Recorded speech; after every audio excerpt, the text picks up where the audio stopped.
여러분은 이하능 열사에 대해 얼마나 알고 계신가요? 국사교과서도 그의 이름은 크게 언급하지 않고 있습니다. 1904년 영국에서 우리나라 외교관으로 활동한 이하능 열사는 날마다 대한제국을 침략하려는 일본과 그의 손을 잡아주는 주변 열강들 사이에서 나라를 지키기 위해 백방으로 노력한 인물입니다. 하지만 힘없는 대한제국의 외교는 한계에 달했고 영국마저 일본이 대한제국을 지배하는 것을 인정하자 그는 이와 같은 유서를 남기고 자결을 합니다. 슬프다. 종사가 장차 무너질 것이요 온 결의가 모두 남의 종이 되리로다. 구차히 산다 한들 욕됨만이 더할 따름이라. 이 어찌 죽어짐보다 나으리요. 이하능 열사는 나라가 곧 망한다는 것을 예견했던 것일까요? 그로부터 불과 몇 달 후 이완용, 이지용, 이근택, 박재순, 권중현 이 을사오적은 나라를 일본에 팔아넘기고 맙니다. 라이크 역사 4회 을사오적의 이름에 침을 뱉으라 시작하겠습니다. 역사가 즐거워지는 시간 라이크 역사 네 번째 시간입니다. 안녕하세요. 교보문고 북뉴스 박수진이고요. 안녕하세요. 교보문고 북뉴스 윤태진입니다. 네, 오늘도 저희와 함께 역사 얘기 나눠주실 교과서 밖으로 나온 한국사의 저자이자 여행 이야기 대표이신 박광일 선생님 모셨습니다. 안녕하세요. 박광일입니다. 네, 안녕하세요. 선생님 좀 싫으실 수 있을 것 같아요. 선생님 책 엄청 많이 냈는데 왜 맨날 교과서 밖으로 나온 한국사만 얘기하시는 거예요? 왜냐하면 그게 저희한테 바이블이거든요, 지금. 네. 교과서처럼 정말 교과서처럼 매 방송 전에 그 책을 보고 일단 시작하죠. 네, 저희가 막 바이블처럼 보고 있어요. 오늘 부족한 게 많은데. 방송 전날 되면은 다 모여서 책을 읽으면서 아 맞다 이랬었지라고 네. 새록새록 기억을 되살리고 있어요. 아마 이 방송 끝나게 되면은 두 분이 저보다 훨씬 더 많은 한국사 지식을 갖게 될 것 같은 느낌이 드는데. 아니 그렇지 않아요. 그렇지 않죠. 기억력이 굉장히 짧아서 금방 잊어버리더라고요. 네. 네, 저희가 아까 인트로에서 네. 그 4회 제목을 을사오적의 이름에 침을 뱉으라라고 했는데 이게 그 선생님 책 교과서 밖으로 나온 한국사에 나왔던 챕터 제목이었거든요. 네, 조금 선정적인 책 제목인데요. 저는 사실은 그렇게 선정적인 책 제목을 쓰진 않습니다. 이거는 이제 같이 공동 저자였던 그 최태성 선생님이 한 말이거든요.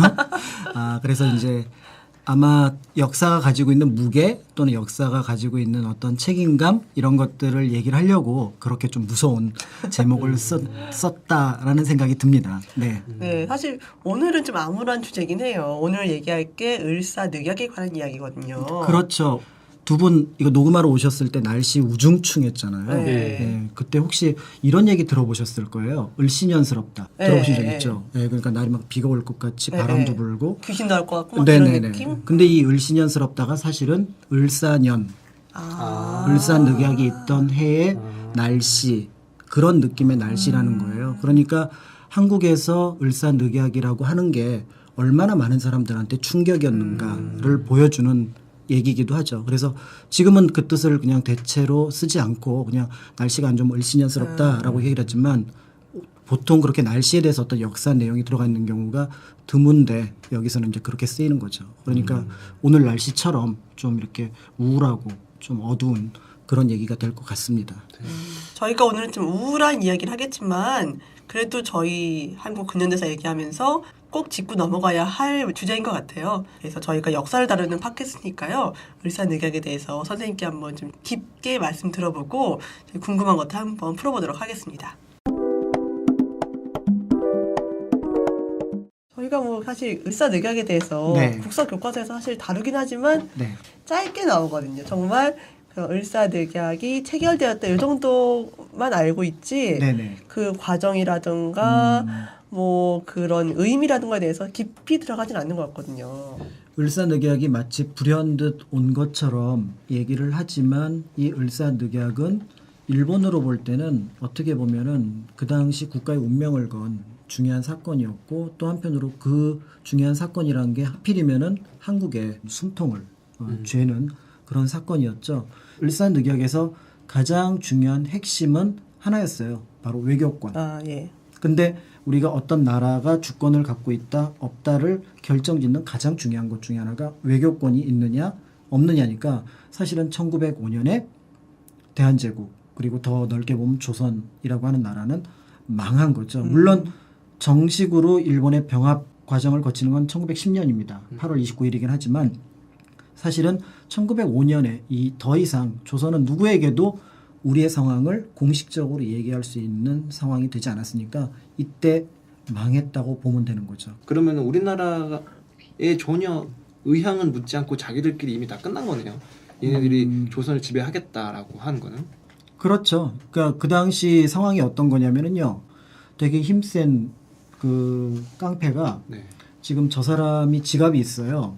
근데 저 사람 의지는 물어보지 않고 주변에 더 힘이 센 다른 깡패들한테 얘기를 하는 겁니다. 저 사람은 내가 뺏을 거야. 그러니까 니네들은 건드리지 마. 그럼 이제 저쪽에 협상을 하는 거죠. 일단 큰 깡패, 아까 러시아라고 하는 좀 더 힘이 큰 깡패는 주변에 다른 사람들하고 힘을 합쳐서 일단 물리쳐 놓은 겁니다. 그리고 이제 뒤에서 보고 있는데 사실은 얘네들은 요 남자에는 관심이 없고 저쪽에 다른 쪽에 관심이 있는 거예요. 필리핀이나 이런데. 네.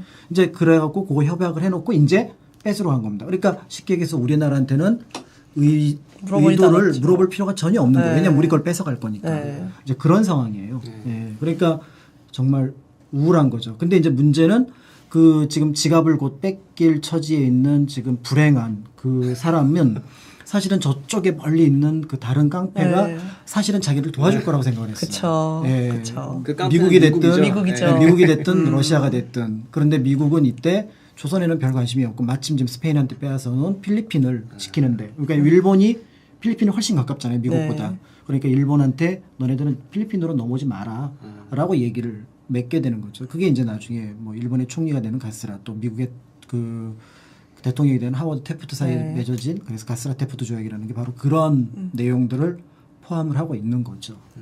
그렇기 때문에 을사늑약은 조선에서 근대에서 현대로 넘어오는 사건 중에서 가장 비극적인 그리고 가장 암울한 사건입니다. 그래서 우리가 아까 처음에 시작할 때 아무리면 그때 날씨 같으면 을신년스럽다, 네. 을사년스럽다라는 말을 할까 싶을 정도로 아주 힘든 그런 상황을 이제 조선 그리고 더 나아가서 이제 현재 우리 민족은 시작을 해야 되는 상황이었던 거죠. 이제 을사늑약에서 가장 핵심 인물은 바로 이토 히로부미예요. 네. 그러니까 이토 히로부미는 이제 그 당시 조선에 대한 어떤 그 외교권을 박탈하는데 이제 가장 앞장섰고 실제로 그래서 무슨 그 특사처럼 와서 고종에게 그 조약안을 제안을 합니다. 그런데 이제 아까 말씀드렸던 것처럼 고종이 이제 적극적으로 거기에 찬동 의사를 보이지 않고 또 그때 이완용, 뭐 이지용 이런 사람들은 찬성을 했다고 하지만 뭐 한규설 같은 사람은 결사 반대를 해갖고 네. 바로 그 자리에서 끌려 나갑니다. 그러니까 상황이 우리가 생각했던 것만큼 또 막 심각하진 않았지만 대신 몇 명이 이제 끌려갈 정도라 그러면은 역시 우호적인 관계는 아니었겠죠. 결국 이제 아까 그 조약의 내용들은 보면은 진짜로 간단하게 이루어졌는데 그 조약의 핵심 내용은 뭐냐면은 조선의 외교권을 대한제국의 외교권을 일본 통감이 맡는다. 그러면 그 통감이 누구냐면은 또 초대 통감으로 오는 게 이토 히로부미라는 네. 거죠. 그러니까 결국은 이토 히로부미는 그 과정을 통해서 조선이라고 하는 과정을 이제 한 발 더 이제 그 어떻게 보면은 식민지로 만들어가는 계기가 됐던 시기입니다. 그러니까 한 나라의 외교권을 박탈당했다. 그러니까 결국은 아까 말씀드렸던 것처럼 이제 망했다고 볼 수 있는데 그때 이제 그런 조항에 과연 그 당시 국민으로서 그거를 찬성했다는 것 자체가 사실은 지금 우리로 볼 때는 납득하기 어려운 상황이었죠. 그래서 이완용이나 이 을사오적들은 그것에 대해서 끊임없이 자기 변호를 합니다. 어쩔 수 없었다. 네. 그리고 아까 그 분위기는 사실은 최상층의 분위기와 이제 일반 민중들의 분위기는 상당히 다른데 일반 네. 민중들은 격분했고 네. 결국은 그것들을 용납할 수 없다라는 분위기가 팽배해 있었죠. 그러니까 결국은 이완용에 대한 신변을 누가 보호를 해줘야 되냐면 이토 히로부미가 보호를 해주지 않으면 네. 이완용이 언제 죽을지 그쵸. 모르는 그런 위험한 상황까지 빠지게 됐으니까 그럴 정도로 그런 상황들이 그 당시로 위에 어떤 그 상황 여부를 떠나서 일반 민중들은 심각하게 받아들였다라고 볼 수가 있습니다. 그 위에 지식인층하고 민중들하고 생각이 많이 달랐던 것 같아요. 그렇죠. 그러니까 어떻게 보면 멀리서 봤을 때 훨씬 더 본질의 정확한 내용들을 알 수 있다는 거죠. 왜냐하면 자기들은 끊임없이 계속해서 뭔가 협상을 하니까 이게 이거보다 나아라고 얘기를 하지만 이게 이거보다 낫다라는 그게 결국은 왕실이 없는 것보다는 왕실이 있는 게 나아라고 얘기를 하지만 일반 백성들이나 국민들이 볼 때는 이건 나라를 팔아먹는 거거든요. 이거든 저거든. 그러니까 이거든 저거든 나라를 팔아먹는 거니까 결국은 거기서는 뻗대고 이런 일이 있어서는 안 된다고 얘기를 해야 되고 안 된 얘기지만 거기서 죽는 한이 있어도 버텼다면은 아마 거기에 대해서 일본도 조금 생각이 조선에 대한 생각들, 대한제국에 대한 생각들이 달라졌을 텐데 거기서 뭐 무력하게 어떻게 보면은 도장을 안 찍는 소극적인 네. 저항만으로 어떤 그 사태를 모면하려고 했다고 하는 것 자체가 지금 우리로 볼 때는 그들의 어떤 변명이나 어떤 생각들을 용납하기가 어렵다라는 거죠. 그런데 이제 그 사람들, 또 그 사람들에 관련된 기록들을 보면은 그게 그나마 우리한테는 선택지였어, 선택할 수 있는 네. 몇 개 안 되는 것이었어라고 얘기를 하지만 왜 거기까지 갔냐라는 거예요. 거기까지 가기 전에 뭔가를 했어야 되는 거죠. 박 기자님이 가져온 이완용 평전 어떤 책인가요? 간단히 소개를 좀 부탁드릴게요. 그 을사오적이라고 하죠. 가장 대표적인 매국노라고 할 수 있는 이완용에 대한 얘기, 이완용 평전을 저는 가지고 왔거든요. 이완용 평전 이 부제가 재밌더라고요. 부제가 극단의 시대 합리성이 포획된 근대적 인간이란 제목이에요. 제목이 좀 어렵네요. 뭐라고 네. 다시 한번 못 알아듣겠어요. 극단의 시대 합리성에 포획된 근대적 인간. 이완용은 되게 근대적이고 합리적인 실용적인 인간으로 평가를 해요. 근데 그런 실용적인 인간이 극단의 시대를 만났을 때 어떻게 굴절될 수 있는가를 잘 보여주는 사례라고 이완용을 평가하고 있거든요. 오로지 합리성만 논리성만 따져서 그러니까 뭐 상황 논리죠. 네. 그때 부딪혔을 때 이 상황에 대해서 가장 나은 결과는 이거다라고 계속해서 자신을 설득하고 상대방을 설득하다 보면은 결국은 시대에 영합하게 된다라는 우리가 표현을 네. 쓰잖아요. 근데 시대의 영합이 이제 극단이라고 하는 즉 나라가 넘어가느냐 넘어가지 않느냐라고 할 때는 그가 판단하는 합리성에서는 나라를 넘기는 게 낫겠다라고 자기 스스로를 네. 아마 포장을 하지 않았을까라는 생각이 듭니다. 네. 예, 딱 그 선생님 말씀 그대로예요. 네, 지금 우리 시대가 그렇잖아요, 사실. 저는 그래서 이 책을 읽으면서 우리 시대랑 되게 겹쳐지는 모습이 많았어요. 왜냐하면 지금도 합리성과 실용성을 더해서 판단하게 되는데 네. 우리가 갖고 있는 실용주의랑 합리성이라는 것이 네. 그대로 따라갔다가는 네. 그렇게 자칫 놓치는 게 있지 않을까라는 생각을 되게 많이 하게 돼서 읽으면서 저희가 생각할 거리는 많았던 것 같았거든요.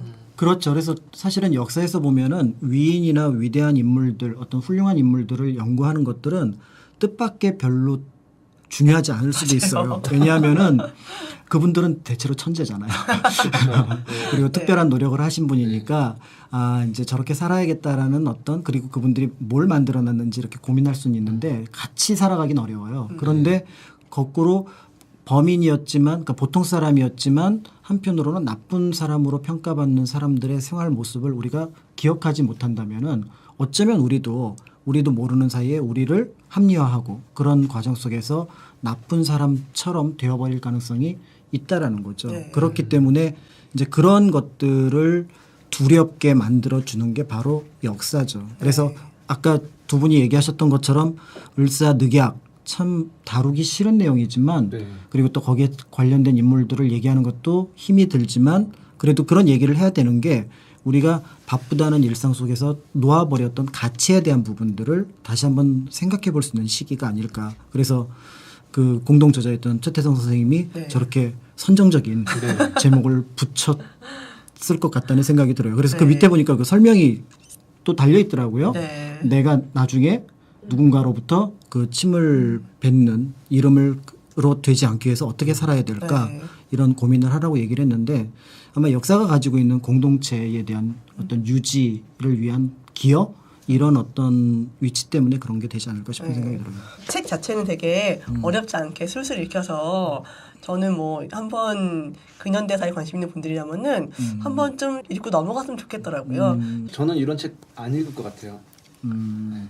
제가 너무 그냥 듣기에도 이름만 들어도 싫은 사람의 평전을 내가 왜 읽어야 되지? 얘는 그냥 나쁜 놈인데 음. 이제 선생님이 말한 것처럼 네. 그 사람의 그 삶을 따라가지 않기 위해서 뭐 네. 그거를 바탕으로 내가 더 잘 살기 위해서 그 사람에 대해서 알아가는 건 좋은데 그냥 싫어요. 읽기 싫어요.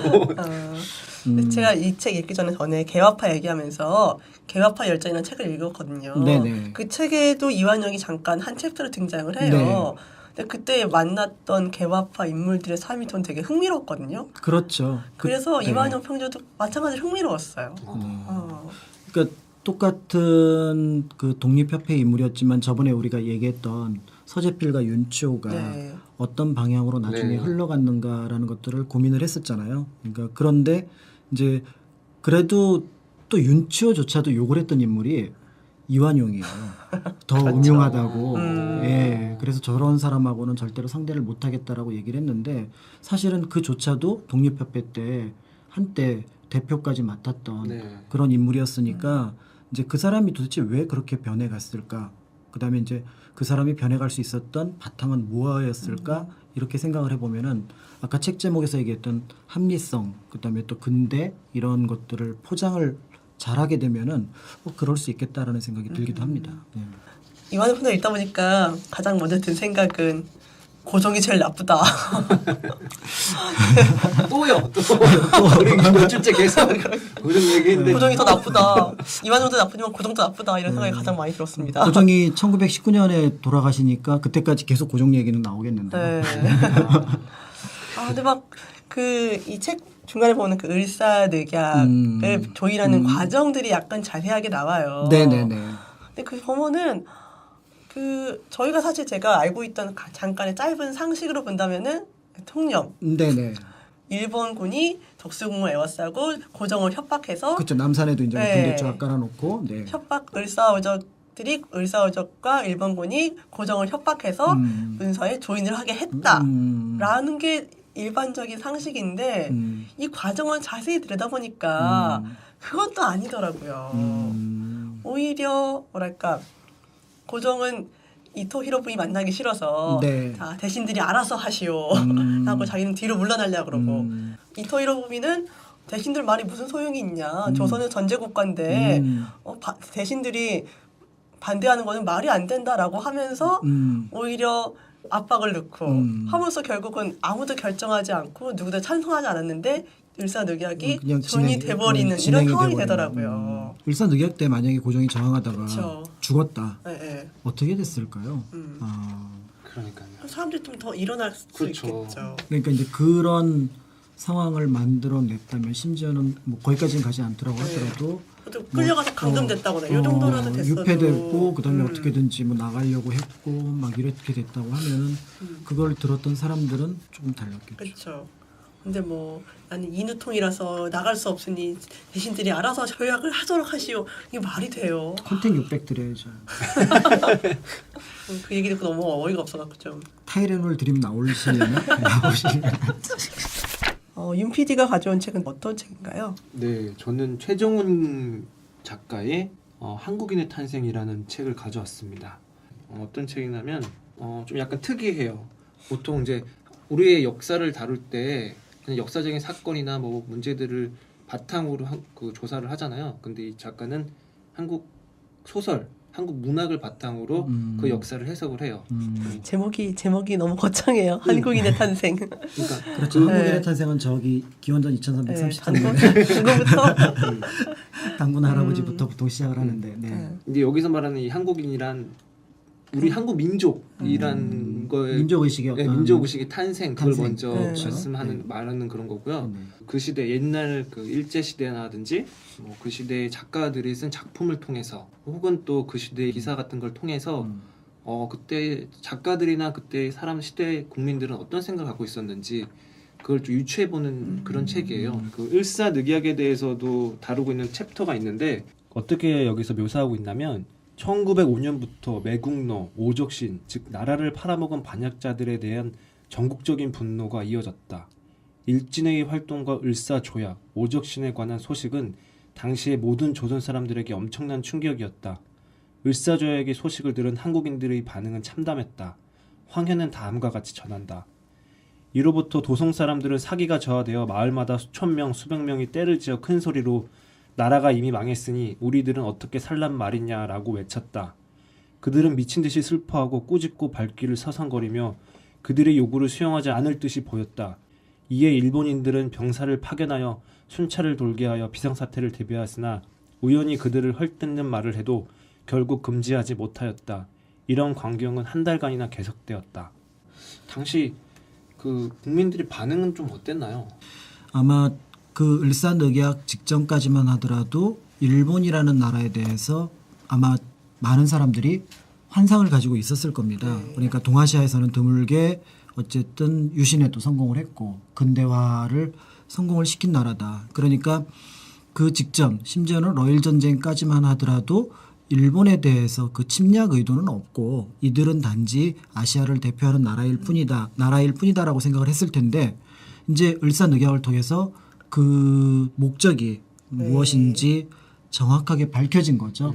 이제 그렇게 됐기 때문에 사실은 그 이후에는 그 전까지 아까 말씀드렸던 현실론이라든지 뭐 때에 따라서는 그때그때 상황 논리에 따라 가지고 얘기를 할 수 있을지 모르지만 을사늑약 이후는 이제 명확하게 구분이 될 수밖에 없는 거죠. 그러니까 일본의 편을 드느냐 그렇지 않으면 저항하느냐 이 두 개죠. 물론 일반 백성들에게는 그마저도 선택권이 없었을 수 있겠지만 일반적으로 느꼈을 감정은 이제 지식인층 안에서라면은 이 두 개의 영역으로 명확하게 나뉘는 거죠. 그거는 거꾸로 얘기하면 이 지식인들은 이제 일반 백성들의 비난을 무릅쓰고 일본 편을 뜨느냐 아니면은 일반 백성들이 힘은 없고 지금 눈에 보이진 않지만 그들의 염원에 따라서 독립운동을 할 것이냐 이 두 가지 방식으로 명확하게 나누어지는 계기가 1905년이 됐을 겁니다. 이제 지식인의 무게는 훨씬 더 무거워졌다고 봐야 될 거죠. 그렇기 때문에 1905년 이전까지는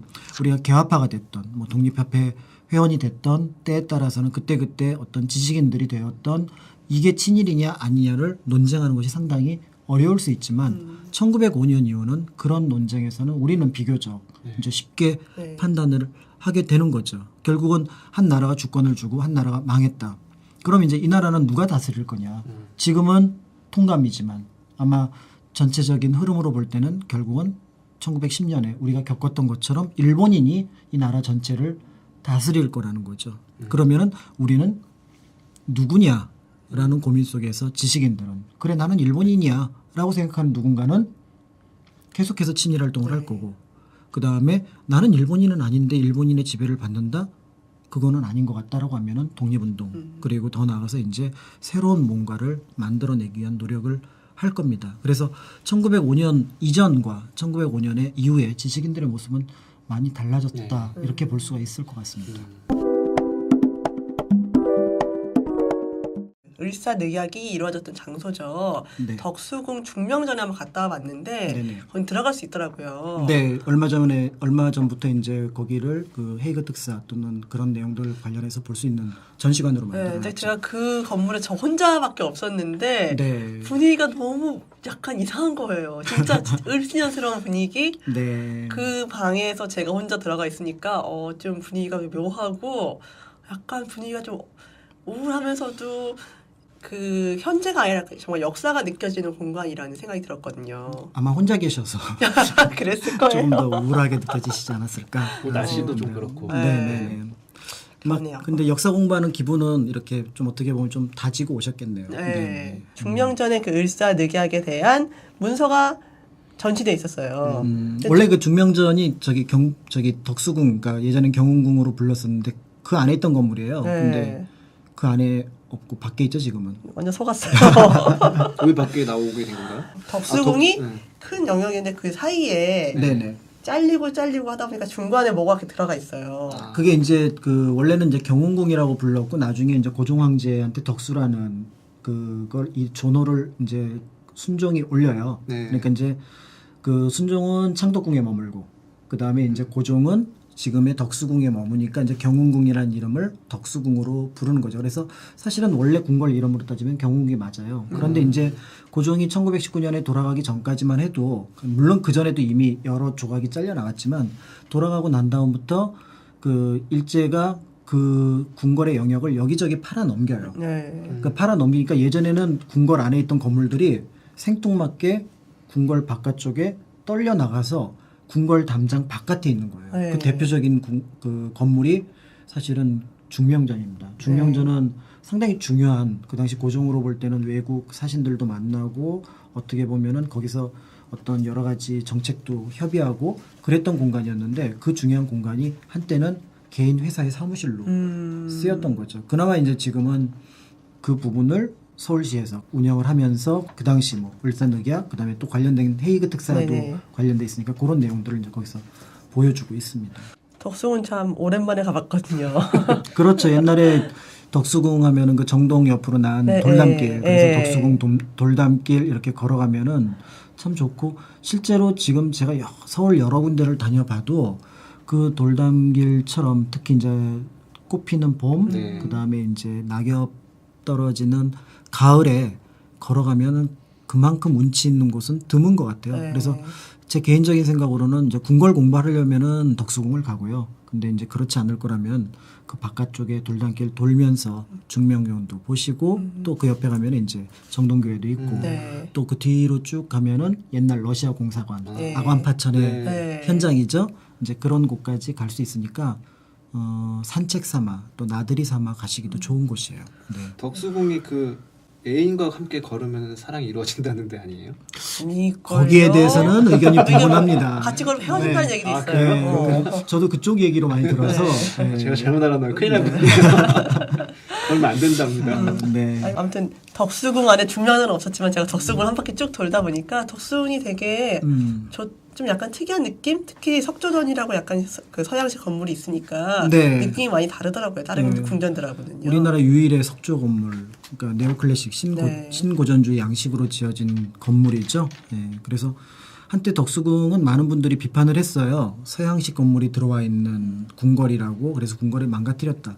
물론 이제 궁궐이 많이 망가지긴 했는데 한편으로 보면은 또 서양식 건물이 들어와 있기 때문에 창덕궁하고 경복궁에서 볼 수 없는 근대의 모습을 볼 수 있는 곳이기도 해요. 그래서 일제 강점기 때 건물을 더 지어 놓았고 또 이제 그 궁궐을 쪼개서 그러니까 팔고 이렇게 하지 않았더라면은 어떤 의미에서 보면은 또 하나의 시대의 역사를 공부할 수 있는 그런 곳이죠. 그래서 뭐 그런 모습이 이제 완전히 없는 건 아니니까 네. 예를 들어 뭐 정관원이라든지 그 다음에 지금 말씀하셨던 석조전이라든지 이런 서양식 건물들이 있으니까 그런 것들도 겸사겸사해서 이렇게 구경하시면 좋은 곳이죠.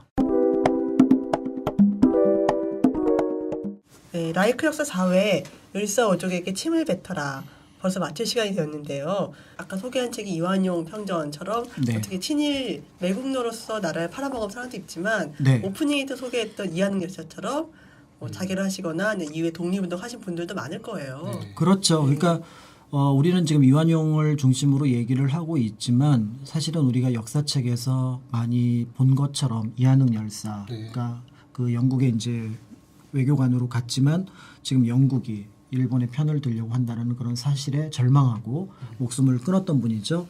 또 한때 외교관으로서 여기저기 다녔던 민영환 같은 경우는 그 상황이 즉 외교권을 빼앗겼다라는 상황이 어떤 것인지 결국은 나라가 이제 망하는 거구나라는 걸 깨닫고 내가 죽음으로써 많은 사람들을 깨달음으로 네. 이르겠다.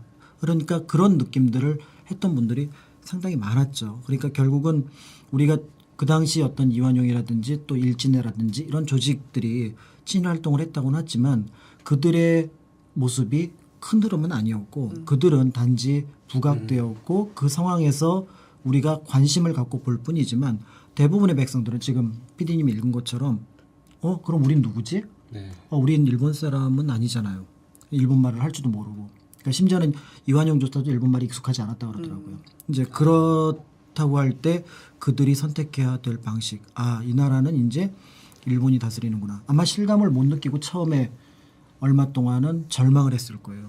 그러다가 일상으로 돌아가려고 할 그 즈음에 일제의 아주 잔혹한 식민지 정책에 부딪혀서 이게 식민지구나라고 깨닫게 되지 않았을까 그렇게 생각이 듭니다. 오늘은 좀 저희가 얘기하면서도 좀 재미있는 역사라기보다는 좀 진지하고 조금은 어두운 마음을 가지게 됐을 것 같아요. 근데 그 들으시는 분들도 단지 화나고 뭐 분한 마음만 갖지는 않았으면 좋겠어요.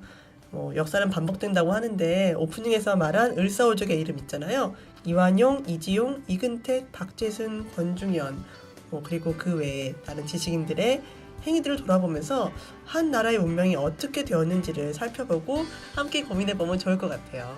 책에 나왔던 것처럼 을사오적의 이름 정도는 저희가 확실히 알고 가야 될 것 같고, 저번에 한번 말씀하셨던 것처럼 우리 자식의 이름을 을사오적의 이름으로 짓지 않기 위해서라도 그렇죠. 네, 알아야 할 것 같다는 생각을 했습니다. 물론 우연히 지금 이런 이름을 갖고 계신 분들한테는 정말 죄송한 일이 되겠습니다만. 네. 다음 시간에는 독립열사들의 투쟁에 대해서 함께 이야기 나눠보도록 하겠습니다. 저희가 오늘은 좀 우울했지만 다음 시간에는 좀 더 약간 멋진 분들을 네, 많이 멋진 만나죠. 기대되고 있어요. 네. 다음 시간에 또 뵙겠습니다. 감사합니다. 감사합니다.